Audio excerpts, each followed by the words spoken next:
I worked in another shop, and they sprayed this stuff that was so toxic that by the end of the day you had a headache and shortness of breath. That's when I decided to open my own shop. We wanted to take on a new approach to how this was done because we felt the old ways of doing it were too much. We just started researching everything.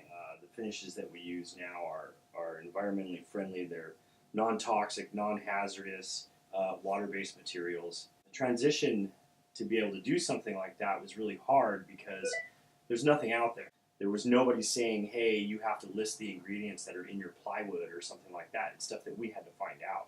And we had to say, hey, well, what are you using for glues? What are you using when it comes into the wood aspect?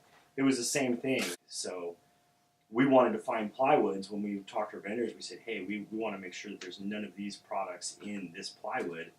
And when they told us that's impossible, we can't do that, we kept going from vendor to vendor to find one who would say, hey, well, maybe that can be done. Maybe we can do some of that stuff. And that began the process of us finding people and finding the right products to be able to use to offer to people so that they didn't have anything harmful in their house or around them. One of our biggest concerns was our children, because we're a family. We have a small family, and having the children in the shop, they're here all the time. My son is now 11, he's going to be 12, and he wants to come in the shop really bad and start building things.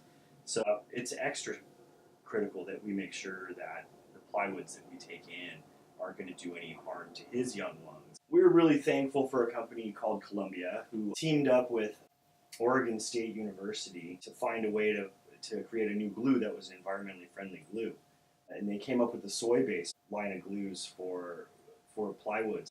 And they gave it to us first to try it out and to play with it and to see what, if we could use it and if it was something that was good for the wood industry. So we played with these plywoods and we gave them feedback, and then they got back to us and said, okay, well, this is what we have. Then we had to find someone who would sell it to us because nobody would buy it. Finally, we found a company who was willing to take a chance and bring some of that stuff in. Now you see this type of plywood in the mainstream big box stores.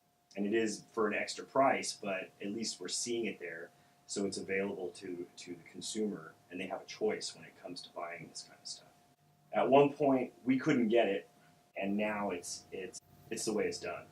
So the recession, we saw a direction towards the green movement, and it wasn't slowing down. So for us, there was still a lot of business during that time just because we weren't really competing with other people when it comes to being green.